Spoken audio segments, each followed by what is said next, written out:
Good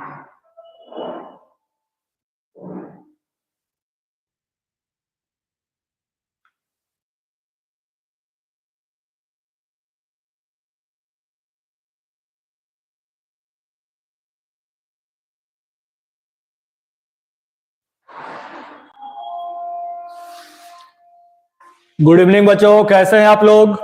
तो 2-3 दिनों से आपका एसएसटी का क्लास जो है नहीं चल पा रहा था, जिसमें हम जो है आपको चैप्टर जो एक्सप्लेन कर रहे थे सिविक्स और इकोनॉमिक्स का, वो कंटिन्यूअस नहीं चल पा रहा था। ठीक है, तो ये आज इकोनॉमिक्स का एक चैप्टर एक्सप्लेन किया जाएगा जिसका नाम है globalisation and the Indian economy. ठीक है, चैप्टर का नाम क्या है? Globalisation and the Indian economy. ये चैप्टर आज आपको एक्सप्लेन किया जा रहा है और कल एक और चैप्टर एक्सप्लेन किया जाएगा, किसका? सिविक्स का। उसका नाम क्या है? Outcomes of democracy. और आज और कल के वीडियो एक्सप्लेनेशन के बाद, आज और कल के वीडियो एक्सप्लेनेशन के बाद पूरा सिविक्स और पूरा इकोनॉमिक्स का एक्सप्लेनेशन खत्म। ठीक है, आज ग्लोबलाइजेशन और कल क्या पढ़ेंगे? Outcome of democracy. और कल ही जो है ग्लोबलाइजेशन और आउटकम ऑफ डेमोक्रेसी का एमसीक्यू भी बना लेंगे। ठीक है, और सारा एक्सप्लेनेशन खत्म हो जाएगा, पूरा सिविक्स और पूरा इकोनॉमिक्स का। फिर मंडे से हम लोग क्या करेंगे? कॉम्बो रिवीजन स्टार्ट करेंगे, मैथ, एसएसटी और साइंस तीनों का एक साथ। और बच्चा, अभी हम लोग मंडे से कॉम्बो रिवीजन सीरीज स्टार्ट करेंगे, मैथ्स का, साइंस का, एसएसटी का, जिसमें आपका एमसीक्यू भी रहेगा, केस स्टडी भी रहेगा और सब्जेक्टिव क्वेश्चन भी रहेगा। ठीक है, क्लियर है? तो स्टार्ट करते हैं अभी के लिए एक्सप्लेनेशन वीडियो, जिसका नाम क्या है? Globalisation and the Indian economy. ठीक, तो globalisation and the Indian economy में हम लोग देखेंगे कि सबसे पहले ग्लोबलाइजेशन है क्या और ग्लोबलाइजेशन क्यों आया, ग्लोबलाइजेशन के पहले के क्या कंडीशन थे और ग्लोबलाइजेशन के बाद क्या क्या कंडीशन हुए। जितने भी लोग लाइव आ चुके हैं अपना प्रेजेंट ही लगाएंगे। ठीक है, तो टॉपिक स्टार्ट करते हैं आज का। फर्स्ट टॉपिक है एमएनसी। ठीक है, ये आ गया वन शॉट, टॉपिक 1 इंट्रोडक्शन। ये रहा पहला टॉपिक। क्या लिखा हुआ है? क्या लिखा हुआ है? टॉपिक लिखा हुआ है प्रोडक्शन अक्रॉस कंट्रीज, मतलब कि कंट्रीज के अक्रॉस में प्रोडक्शन कैसा हो रहा था। तो लिखा है कि trade was the main channel connecting distant countries, मतलब ट्रेड। ट्रेड मतलब क्या हो गया? व्यापार। ठीक है, ट्रेड मतलब क्या हो गया? व्यापार। अब व्यापार में यहां पर क्या बातें हो रही थी? ठीक है, व्यापार में क्या बातें हो रही थी कि मतलब पहले के टाइम में जो भी बिजनेसेस चलते थे, जो भी बिजनेस लोग कर रहे थे, ठीक है, तो उसमें वो लोग ट्रेड कर रहे थे। ट्रेड का मतलब क्या है कि किसी भी एक पर्टिकुलर मटेरियल को वो लोग कहीं से खरीदे, ठीक है, यहां पर बाय किए और यहां पर सेल कर दिए। यहां पर खरीदे कोई भी चीज ₹100 पर केजी और यहां पर उसको सब बेच दिए ₹110 पर केजी, मतलब पर केजी पे 10 रुपए का फायदा वो लोग अर्न कर लिए। तो ये पहले के टाइम के ट्रेड चलते थे, जिसमें लोगों को एक पर्टिकुलर फिक्स एरिया में आना जाना करना पड़ता था। ठीक है, मतलब एक पर्टिकुलर पॉइंट ए से लेकर एक ही पर्टिकुलर पॉइंट बी तक, बस, ना इससे आगे का वो सोचते थे और ना ही उनके पास ये अथॉरिटी था, क्योंकि पहले के टाइम में गवर्नमेंट इतना फ्रीडम लोगों को नहीं दिया था कि वो एक पर्टिकुलर ए कंट्री में बैठकर दूसरे कंट्री में जाके मटेरियल को सेल कर सके, किसी भी गुड्स को बेच सके। इसीलिए पहले के टाइम में क्या होता था कि डिस्टेंट चैनल बने हुए थे अलग अलग कंट्रीज में जाने के लिए, बड़ी कंपनीज। ठीक है, सब लोग उसमें इन्वॉल्व नहीं होते थे कि छोटे अगर कोई ट्रेडर है, ठीक है, छोटे कोई अगर व्यापारी है, छोटे बिजनेसमैन है, तो वो अपने किसी भी पर्टिकुलर बनाए या खरीदे हुए प्रोडक्ट को दूसरे कंट्री में जाके बेच सके। ठीक है, तो यहां पर हुआ क्या हो, which are now called multinational companies या कॉर्पोरेशंस। तो अभी के टाइम में हम लोग उनको एमएनसीज बोलते हैं। अभी के टाइम में क्या बोलते हैं? एमएनसीज बोलते हैं। क्या बोलते हैं? एमएनसीज। फिर लिखा हुआ है कि play a major role in trade, और एमएनसी जो है ट्रेड के लिए बहुत इंपॉर्टेंट रोल प्ले करता है। दीक्षांत आ गए हैं, फिर चले गए हैं। ठीक है, an MNC is a company that owns और controls production in more than one nation. अब एमएनसीज करते क्या है? तो एमएनसीज क्या करते हैं? जो भी एमएनसीज रहेंगे वो लोग वर्क करेंगे एक पर्टिकुलर कंट्री से एक पर्टिकुलर कंट्री से दूसरे कंट्री पर, मतलब country A to country B. Clear है? कंट्री ए से कहां जाते थे? कंट्री बी पर। ठीक, तो ये हो गया एमएनसी, जो एक कंट्री से बैठकर दूसरे कंट्रीज में भी जाके वर्क कर सकते हैं, खुद भी जा सकते हैं, अपने पर्टिकुलर रिप्रेजेंटेटिव को भी भेज सकते हैं, और भी 2-3 तरीके से एमएनसी अलग अलग कंट्रीज में वर्क करते हैं। कैसे करते हैं वही हम लोगों को समझना है। ठीक है, क्लियर है? तो ये आप देखेंगे यहां पर एमएनसी का फुल फॉर्म लिखा हुआ है कि एमएनसी का फुल फॉर्म क्या है? Multinational corporation. आप ये इतनी बड़ी बिल्डिंग देख रहे होंगे, तो यहां पर एमएनसीज में लोग क्या करते हैं कि एक पर्टिकुलर कंट्री में बैठ जाते हैं और दूसरे कंट्रीज में किसी भी प्रोडक्ट को खरीदते और सेल करते हैं। या तो वहां के पर्टिकुलर कंपनी के साथ कोलैबोरेशन कर लेते हैं, या तो वहां के ऐसे कंपनीज को वो खरीद लेते हैं जो लॉस में है, या तो वहां के किसी कंपनी के साथ वो लोग हाथ मिला लेते हैं, मर्ज हो जाते हैं, बोलते हैं कि तुम हमारे लिए प्रोडक्ट बनाओ, हम उसको अपने नाम पे बेचेंगे, लेकिन जो प्रोडक्ट बनाने का कॉस्ट है वो हम तुमको दे देंगे। ठीक है, ऐसे भी एमएनसीज वर्क कर सकते हैं। नेक्स्ट पेज पे चलेंगे हम लोग। क्या लिखा हुआ है मल्टीनेशनल कंपनी का डेफिनेशन? ठीक है, क्या लिखा हुआ है कि multinational companies are holding companies having one fixed head office in one country. मतलब मल्टीनेशनल कंपनीज ऐसे कंपनीज होती हैं जिनका एक कंट्री में एक ही ऑफिस होता है, and business activities spread with in the country of origin and other countries. और बिजनेस अलग अलग कंट्रीज में भी वो लोग कर सकते हैं। IBM computer and Pepsi Cola from USA. ठीक है, आईबीएम कंपनी है कंप्यूटर से और पेप्सी कोला कंपनी है यूएसए। तो ये यूएसए के कंपनीज हैं, लेकिन आप देखे होंगे कि पेप्सी और कोल्ड ड्रिंक जो हम लोग खरीदते हैं वर्ल्ड के ज्यादातर सभी कंट्रीज में सेल की जाती है, लेकिन उनका मेन ऑफिस कहां पर है? यूएसए में। तो एक कंट्री में ऑफिस बना ली, बाकी कंट्रीज में बीपीओ बना लिए। ठीक है, क्या बना दिए? बीपीओ। बीपीओ मतलब बिजनेस प्रोसेसिंग आउटसोर्सिंग, और अलग अलग कंट्रीज में अपना बिजनेस स्प्रेड कर रहे हैं। ठीक है, ठीक है, दीक्षांत बता रहे हैं ब्लर हो जा रहा है, उसको सही कर दे रहे हैं हम। दीक्षांत, बाकी लोग कोई मैसेज कर दो। फिर लिखा हुआ है कि सीमेंस फ्रॉम जर्मनी। अब जर्मनी में कंपनी का नाम है Siemens. Sony and Honda corporation from Japan. Japan में कौन सी कंपनी है? सोनी और Honda. Philips from Holland. Philips कहां का कंपनी है? हॉलैंड का। ये सारी एमएनसीज हैं। ये सारी क्या है? एमएनसीज हैं, जो एक कंट्री में बैठकर दूसरे कंट्रीज में कंपनी को रन करवाती हैं, वहां के बिजनेस के साथ या वहां के बिजनेस कंपनीज के साथ मर्ज हो जाती हैं, उनको खरीद लेती हैं या तो उनको वर्क दे देती हैं। ठीक है, काम वो करेंगे लेकिन प्रोडक्ट पे लेबलिंग कंपनी का रहेगा। तो ये एमएनसीज के वर्क करने के अलग अलग तरीके हैं। ठीक है, ठीक है। फिर क्या लिखा हुआ है? फिर क्या लिखा हुआ है? Models of MNCs. ये क्या है? एमएनसीज के मॉडल्स है। कैसे? सेंट्रलाइज्ड, पूरे कंट्री में एमएनसीज वर्क कर सकते हैं, रीजनल, किसी पर्टिकुलर स्टेट पे भी वर्क कर सकते हैं, और मल्टीनेशनल, बहुत अलग अलग कंट्रीज में भी ये वर्क कर सकते हैं। तो कितने तरीके से वर्क हो गए? सेंट्रलाइज्ड, एक ही कंट्री के पूरे नेशनल बॉर्डर्स पर, रीजनल, एक पर्टिकुलर स्टेट बॉर्डर पर, और मल्टीनेशनल कंपनी या एमएनसीज या मल्टीनेशनल कॉर्पोरेशन अलग अलग कंट्रीज, वर्ल्ड के अलग अलग कंट्रीज में भी ये लोग वर्क कर सकते हैं। एग्जांपल के लिए जैसे कॉग्निजेंट, इन्फोसिस, ठीक है, माइंडट्री, टाटा कंसल्टेंसी, विप्रो, टेक महिंद्रा, एचसीएल, एम्फेसिस, ये सारी कंपनीज क्या है? एमएनसीज हैं। और ये कौन से लेवल की एमएनसीज है? तो ये सिर्फ इंडिया में ही नहीं, मल्टीनेशनल कॉर्पोरेशन है ये सब क्या है? Multinational corporation. समझ में आ रहा है कि मल्टीनेशनल कॉर्पोरेशंस कौन कौन सी हैं? ये जितना एग्जांपल आप लोगों को दिख रहा है ये एमएनसीज हैं। ठीक है, और भी एमएनसीज है। और आपको डेफिनेशन जो ब्लर दिख रहा था वो यहां पर क्लियर दिख रहा होगा। क्या लिखा हुआ है कि a multinational corporation is a business that operates in more than one country, they are also known as global enterprises. Multinational corporation, एक एमएनसी, एक ऐसा बिजनेस ऑपरेशन है जिसमें वो लोग अलग अलग कंट्रीज में वर्क करते हैं। ठीक है, और इनका दूसरा नाम ग्लोबल इंटरप्राइजेज भी है। कौन सा enterprises? Global enterprises. Global enterprises क्यों है?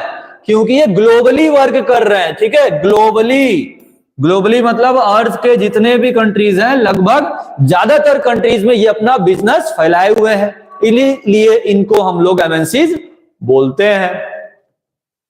ठीक है, क्लियर है इतना। ये भी और एग्जांपल्स आपको दिए हुए हैं, जैसे Huawei, Samsung, Amazon, Zara, McDonald's, Sony, Toyota, Microsoft है, स्टार कंपनीज है, ब्रिटिश एयरवेज है, एचपी, कोको कोला, लेनोवो, उसके बाद एडिडास। एडिडास ये भी कंपनीज आए। तो एडिडास का आपको फुल फॉर्म बताना है। आप कमेंट करके जल्दी से एडिडास का फुल फॉर्म बताएंगे कि एडिडास का फुल फॉर्म क्या है। जल्दी से बताएं कि एडिडास का फुल फॉर्म क्या है। किनको किनको पता है कि एडिडास का फुल फॉर्म क्या है? तो एडिडास का फुल फॉर्म, एडिडास का फुल फॉर्म क्या है? तो all day I dream about sports. ठीक है, ये है एडिडास का फुल फॉर्म। क्लियर है? तो ऐसे बहुत सारी कंपनीज है, ऐसी बहुत सारी कंपनीज हैं जो एक पर्टिकुलर कंट्री में अपना एक ऑफिस सेटअप कर ली है, वहां पर अपना पूरा ऑर्गेनाइजेशन बना के रखी है। ठीक है, पूरा फैक्ट्री सेटअप की है, लेकिन जब बिजनेस करना होता है तो वर्ल्ड के अलग अलग कंट्रीज में वर्क करती हैं। क्यों वो ऐसा करती है, हम लोग वो भी पढ़ेंगे कि मल्टीनेशनल कंपनीज अलग अलग कंट्रीज में क्यों अपना सेटअप बना के रखती हैं, वो भी हम लोग पढ़ेंगे। अब यहां पर लिखा है benefits of multinational corporations in emerging markets. Multinational corporations को क्या क्या बेनिफिट्स है? ठीक है, जॉब क्रिएशन, इससे हम लोग को सबसे बड़ा बेनिफिट होगा कि हम लोगों को जॉब मिलेगा। ठीक है, दूसरा क्या है? Technology transfer. अलग अलग कंट्री, मान लेते हैं कि एक कंट्री में वो अपना बिजनेस सेटअप कर लिया है, तो वहां पर जो टेक्नोलॉजी से वो उस कंट्री में बिजनेस चला रहे हैं, तो जैसे वो दूसरे कंट्री में भी जाएंगे तो उसी टेक्नोलॉजी का यूज करके उस बिजनेस को वहां पर वो क्या करेंगे? स्प्रेड करेंगे। ठीक है, अपने बिजनेस को फैलाएंगे, तो वहां पर टेक्नोलॉजी भी ट्रांसफर होगा। फिर इंक्रीज टैक्स रेवेन्यू, इससे क्या होगा? टैक्स रेवेन्यू भी मिलेगा उस कंट्री को। फिर इंप्रूव स्टैंडर्ड्स ऑफ लिविंग, अब जितना ज्यादा जॉब क्रिएट होगा लोगों को इंप्लॉयमेंट मिलेगा, लोगों को जब इंप्लॉयमेंट मिलेगा तो उनका क्या होगा? उनका इनकम लेवल बढ़ेगा। क्या बढ़ेगा? Income level. और जब इनकम लेवल बढ़ेगा तो स्टैंडर्ड ऑफ लिविंग भी बढ़ेगा। ठीक है, स्टैंडर्ड ऑफ लिविंग भी बढ़ेगा। वो लोग क्या करेंगे? आउटिंग करेंगे। आउटिंग करने का मतलब खाना पीना है तो रेस्टोरेंट में जाएंगे, घूमना है तो टूरिस्ट एक्टिविटी करेंगे अपने ही कंट्री की स्टेट्स में या तो दूसरे कंट्रीज में। ठीक है, ये सारे स्टैंडर्ड ऑफ लिविंग इंक्रीज कर रहे हैं, इंप्रूव कर रहे हैं। तो ये कब होगा? जब इनकम लेवल बढ़ेगा। इनकम लेवल कब बढ़ेगा? जब जॉब क्रिएट होगा। जॉब कब क्रिएट होगा? जब उस कंपनी या कंट्री में एमएनसी आएगी। क्लियर है? क्लियर है इतना? ठीक है, नेक्स्ट पेज पे चलते हैं। लिखा हुआ है features of multinational company. Multinational company का क्या क्या फीचर है? अब आप यहां पर स्क्रीन पे देख रहे होंगे, ये भी सारे इमेजेस है, ये भी सारे मल्टीनेशनल कॉर्पोरेशंस हैं, जैसे आईबीएम है, लेनोवो है, ओरेकल है, एचपी है, एनवीडिया है। तो एनवीडिया जान रहे होंगे आप, एनवीडिया आप जान रहे होंगे कि एनवीडिया जैसे आप लैपटॉप कंप्यूटर्स खरीदते हैं तो उसमें हम लोग एक ग्राफिक कार्ड लगाते हैं।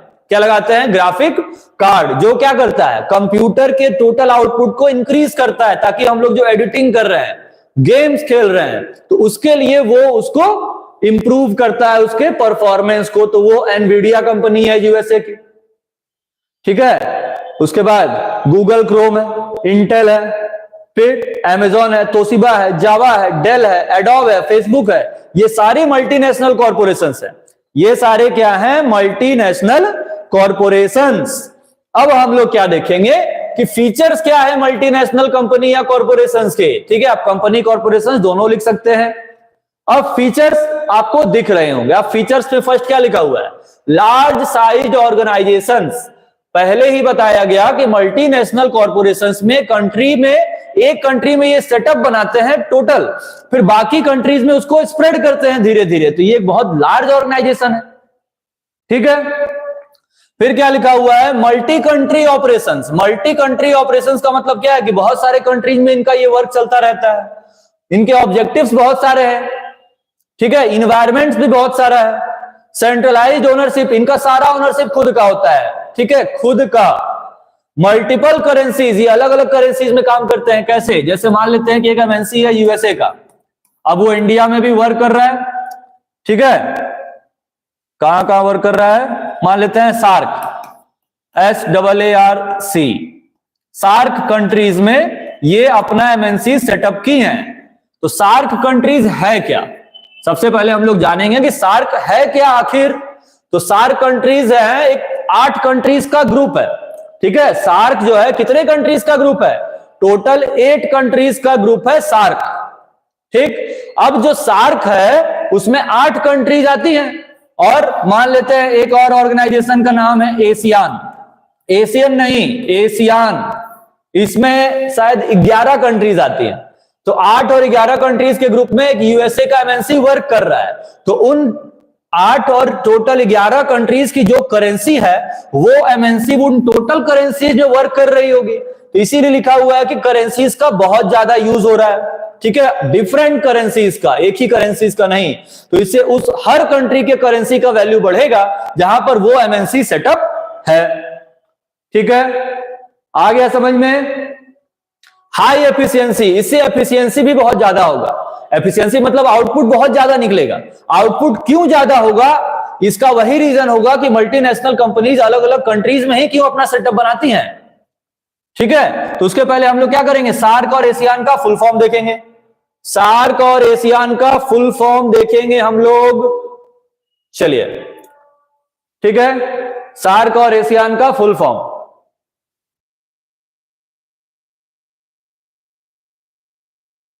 किनको किनको सार्क और एशियान का फुल फॉर्म पता है, आप लोग बता सकते हैं, जल्दी से बताएंगे।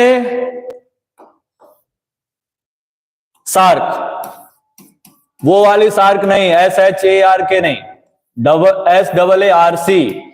और एक कौन सा है, एशियान। पहले सार्क के बारे में जान लेते हैं क्योंकि कंट्रीज भी जानना होगा उसमें। तो सार्क का फुल फॉर्म क्या है, south Asian Association for regional corporation,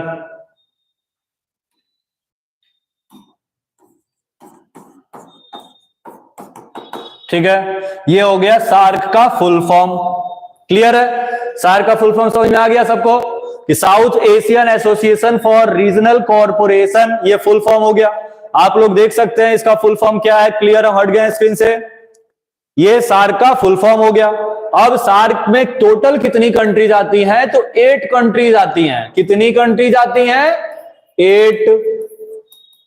उन 8 कंट्रीज का कोड क्या है, कैसे हम लोग उन 8 कंट्रीज के नाम को क्लियर कर सकते हैं। तो उन 8 कंट्रीज के कोड क्या है, MBBS पीना, ठीक है। क्या फुल फॉर्म है, MBBS पीना। ये जो है सार्क के 8 कंट्रीज का शॉर्ट फॉर्म है।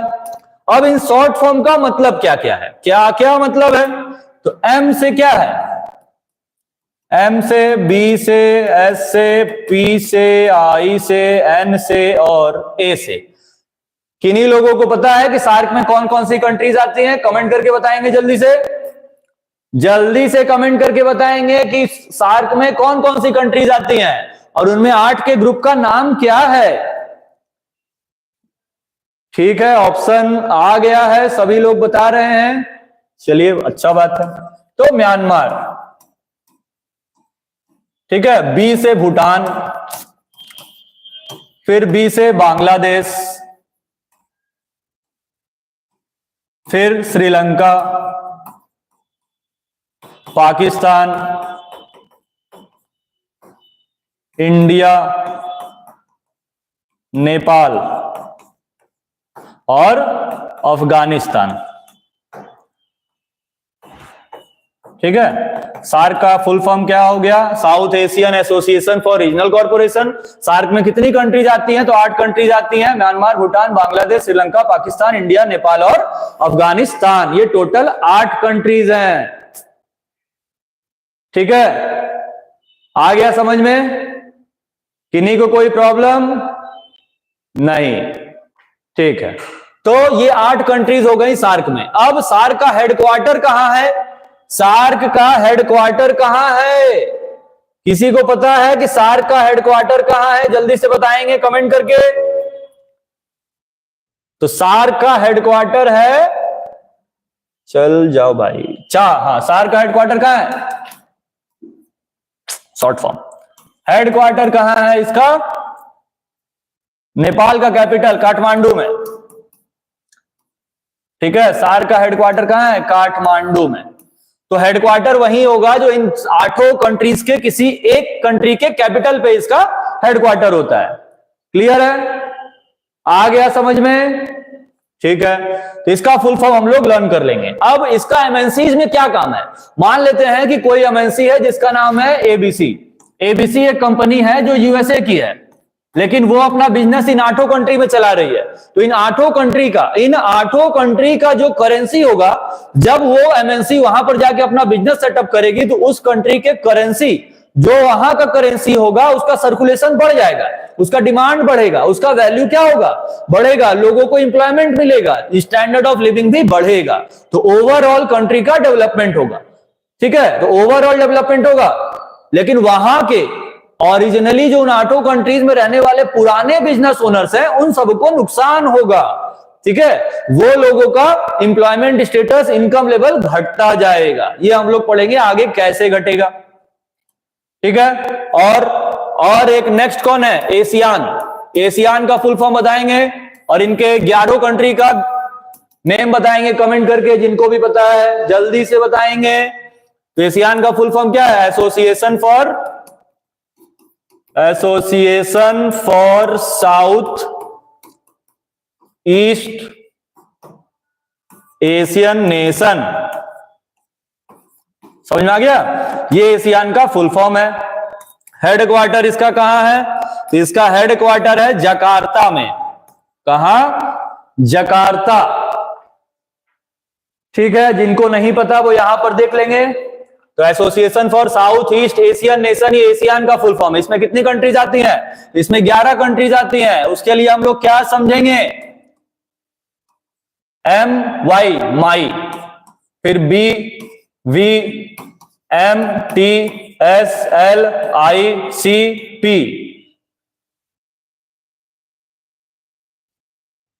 एक छूट रहा है?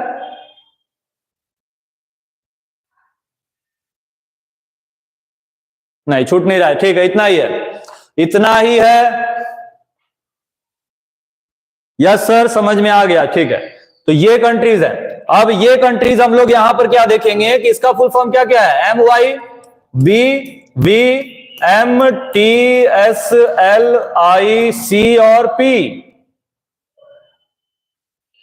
ठीक है, अब फुल फॉर्म P से क्या हो गया? फिलीपींस। C से हो गया कंबोडिया। I से इंडिया नहीं है। I से इंडिया नहीं है तो है क्या? बताएं। I से इंडोनेशिया है। I से क्या है? इंडोनेशिया, क्योंकि बताएं कि दोनों में सेम कंट्रीज नहीं हो सकती हैं। लाओस, सिंगापुर, थाईलैंड और मलेशिया और वियतनाम और ब्रुनेई कंट्री का नाम है, और म्यांमार। एक मिनट, म्यांमार तो कॉमन हो गया। अब म्यांमार कॉमन हो गया है, कुछ गलती हो रहा है। Myanmar, Brunei, Vietnam, Malaysia, Thailand, Singapore, Laos, Indonesia, Cambodia, Philippines. यहां गलती है। तब क्या गलती है? यहां पर ये गलती है। ये म्यांमार तब नहीं होगा क्योंकि बताएं कि दोनों में सेम कंट्री नहीं हो सकता है, इसलिए आपको दोनों का फुल फॉर्म लर्न होना चाहिए, ताकि अगर गलती हो भी रहा होगा तो आप उसको क्लियर कर लेंगे। ये मालदीव्स है। ये क्या है? मालदीव्स होगा यहां पर, और यहां पर होगा म्यांमार। क्लियर है? फुल फॉर्म आ गया सभी लोगों को समझ में कि MYBVMTSLICP, Myanmar, Brunei, Vietnam, Malaysia, Thailand, Singapore, Laos, Indonesia, Cambodia, मतलब कंबोडिया और फिलीपींस। अब हेडक्वार्टर कहां है? तो जकार्ता में। और जकार्ता किसका कैपिटल है? इंडोनेशिया का। इंडोनेशिया का कैपिटल क्या है? जकार्ता। क्लियर है? आ गया समझ में इतना सभी लोगों को? अब मान लेते हैं कि ये 11 कंट्री, मतलब एशियान। सार्क में टोटल कितनी कंट्रीज थी? सार्क प्लस एशियान अगर कर देते हैं हम लोग, तो टोटल कंट्रीज हो गए उधर 8 और इधर 10 और 8 18 कंट्रीज, और एक एमएनसी जब 18 अलग अलग करेंसीज का यूज करेगी तो उन सारे करेंसीज का वैल्यू बढ़ेगा और उस कंट्री का एम्प्लॉयमेंट स्टेटस भी बढ़ेगा, इनकम लेवल भी बढ़ेगा, स्टैंडर्ड ऑफ लिविंग भी बढ़ेगा, और यही है एमएनसी का सबसे मेन एडवांटेज। क्लियर है सभी लोगों को? सभी लोगों को आ गया समझ में? ठीक है, ठीक है, आ गया समझ में तो जल्दी से लिखेंगे, कमेंट करेंगे यस सर। तब नेक्स्ट टॉपिक पे हम लोग चलते हैं।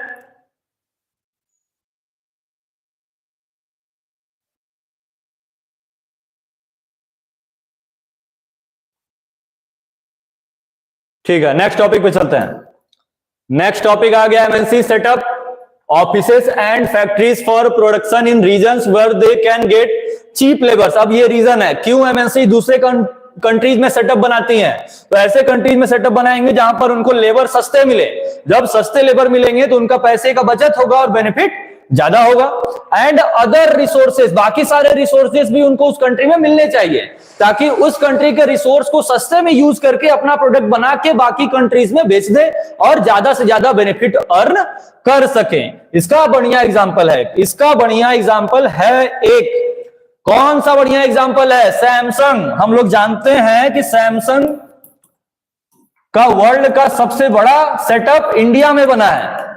ठीक है, इसका फैक्ट्री स्टैब्लिश हुआ इंडिया में, एक एमएनसी सैमसंग एमएनसी की तरफ से दिल्ली में, न्यू दिल्ली में सैमसंग का सबसे बड़ा फैक्ट्री बना है क्योंकि इंडिया और इसके नेबर जितने भी कंट्रीज है वो सैमसंग के मोबाइल मतलब सैमसंग का प्रोडक्ट सबसे ज्यादा यूज करते हैं। इसीलिए इस एमएनसी का ये सेटअप यहां बनाया गया ताकि यहां पर सस्ते लेबर मिल जाए। ठीक है, सस्ते लेबर के साथ इनका जो प्रोडक्ट बनेगा वो जल्दी जल्दी सेल भी हो जाएगा और कंपनी का बेनिफिट बढ़ जाएगा। क्लियर है? क्लियर है इतना? नेक्स्ट, फिर क्या लिखा हुआ? Interlinking production across countries. अब कैसे कंट्रीज आपस में जुड़ी रहेंगी? तो लिखा है कि जो भी मनी यहां पर खर्च होगा एसेट्स को खरीदने में, बेचने में, बिल्डिंग्स बनाने में, मशीन्स खरीदने में, इक्विपमेंट्स लगाने में, ये सारे उस एमएनसीज के इन्वेस्टमेंट होंगे जिससे इस कंपनी का इनकम वैल्यू क्या होगा? बढ़ेगा। कोई भी इन्वेस्टमेंट जो एमएनसी करेगा वो फॉरेन इन्वेस्टमेंट कहलाता है। ठीक है, दूसरे कंट्री का कोई एमएनसी अगर अपने कंट्री में आके पैसा लगा रहा है तो उसको बोलेंगे foreign investment. MNCs are exerting a strong influence on production at these stand locations. As a result production in these widely disperse locations is getting interlinked, जिसके वजह से ये कंट्रीज बहुत सारे कंट्रीज के साथ जुड़ जाती हैं। जैसे एक एमएनसी मान लेते हैं यूएसए का है, वहां से वो अपना सेटअप इंडिया में बनाया तो इंडिया में आके इन्वेस्ट करेगा, पैसा लगाएगा, लेकिन जो प्रोडक्ट, जो टेक्नोलॉजी वो खरीदेगा वो दूसरे कंट्री से लेकर आएगा, जिसकी वजह से दूसरे कंट्री का टेक्नोलॉजी हम लोग के कंट्री में आया और हम लोग के कंट्री में आके वो अपना पैसा इन्वेस्ट किए। इसीलिए इस इन्वेस्टमेंट को बोलेंगे फॉरेन इन्वेस्टमेंट। और इसी इन्वेस्टमेंट के बाद जब हम लोगों को इंप्लॉयमेंट मिलेगा तो हम लोगों का इनकम लेवल यहां से यहां पहुंच जाएगा। क्लियर है? समझ में आ गया सभी लोगों को कि फॉरेन इन्वेस्टमेंट क्या है? दूसरी कंट्री जब अपने कंट्री में आके पैसा इन्वेस्ट करेगी तो उसी को हम लोग बोलेंगे फॉरेन इन्वेस्टमेंट। क्लियर है? फॉरेन इन्वेस्टमेंट क्या है? ठीक है, नेक्स्ट पॉइंट पे चलते हैं। नेक्स्ट पॉइंट पे लिखा हुआ है कि there are a variety of ways, बहुत सारे ऐसे तरीके हैं जिससे कोई भी एमएनसी अपना सेटअप दूसरे कंट्रीज में बनाती है। कैसे? Bye setting up partnership. जैसे एक कंपनी मान लेते हैं कि अमेरिका की है, ठीक है, अमेरिका की एक कंपनी है, मान लेते हैं कौन सी? एप्पल। क्लियर है? एप्पल। अब वो इंडिया में आके मैंगो के साथ सेटअप बना ली। अब मैंगो कंपनी जो इंडिया की है वो बहुत ज्यादा अच्छा नहीं चल रही थी, तो एप्पल मैंगो यहां पर क्या बोलेगा? अमेरिका बोलेगा आके इंडिया में कि आप मेरे साथ पार्टनरशिप कर लीजिए, हम अपना प्रोडक्ट आपके कंपनी या आपके फैक्ट्रीज के सेटअप से बनवाएंगे, लेकिन जो लोगो रहेगा वो मेरे नाम का रहेगा, ताकि जो प्रोडक्ट आप बनाएंगे आपको उसका खर्चा मिल जाएगा और हमको अपना यहां पर कोई ज्यादा इन्वेस्टमेंट करने का जरूरत नहीं पड़ेगा, बचत कम होगा, लागत कुछ नहीं लगेगा। ठीक है, मतलब रिवेन्यू, मतलब जो उनको प्रॉफिट हो रहा है वो थोड़ा कम होगा, लेकिन इन्वेस्टमेंट वो कुछ नहीं लगाएंगे। तो ये पार्टनरशिप हो गया। By using the local companies for supplies, यहां भी वही कंडीशन है, यहां पर वो क्या करेंगे? पार्टनरशिप के बाद दूसरा बोल देंगे कि आप मेरे सप्लाईज को बनाइए, तब भी वही condition. By closely competing with local companies और बाइंग देम अप, और क्या करेंगे? लोकल कंपनीज को डायरेक्ट खरीद लेंगे, जो कंपनीज बहुत ज्यादा लॉस में है उनको खरीद लेंगे और उनका सारा जमीन, प्रोडक्ट, मशीन, उनके लेबर सब उनको बने बनाए मिल जाएंगे और वो अपना वर्क करते रहेंगे। क्लियर है? और क्या है? MNC setup production jointly. और क्या कंडीशन है? लिखा है कि first MNC can provide money. पहले क्या करते हैं कंपनी, जो भी एमएनसी है वो मनी प्रोवाइड करते हैं इन्वेस्टमेंट के लिए, लाइक जैसे मशीन खरीदना है, जमीन खरीदना है, प्रोडक्शन कंपनीज बनाना है। Second, MNCs might bring with them the latest technology, और अपने साथ वो लेटेस्ट टेक्नोलॉजी को भी लेकर आएंगे, ताकि उस कंट्री में अगर वो टेक्नोलॉजी नहीं है तो उस नए टेक्नोलॉजी की वजह से वो उस कंट्री में जाकर वहां के ज्यादा से ज्यादा लोगों को अपनी तरफ अट्रैक्ट कर सकेंगे। नेक्स्ट पॉइंट में क्या लिखा है? Foreign trade and integration of markets. तो ये आज तक के लिए ये टॉपिक 1 हो जाएगा। क्या हो जाएगा? टॉपिक 1। कुछ ही टाइम के बाद आपके लिए जो है इस चैप्टर का टॉपिक 2 आएगा, जिसमें हम बाकी टॉपिक्स एक्सप्लेन करेंगे 5 मिनट के बाद। ठीक है? तो ये टॉपिक आपको कैसा लगा कमेंट करके बताएंगे। तब तक के लिए बने रहिए हमारे चैनल डीजे क्लासेस पर।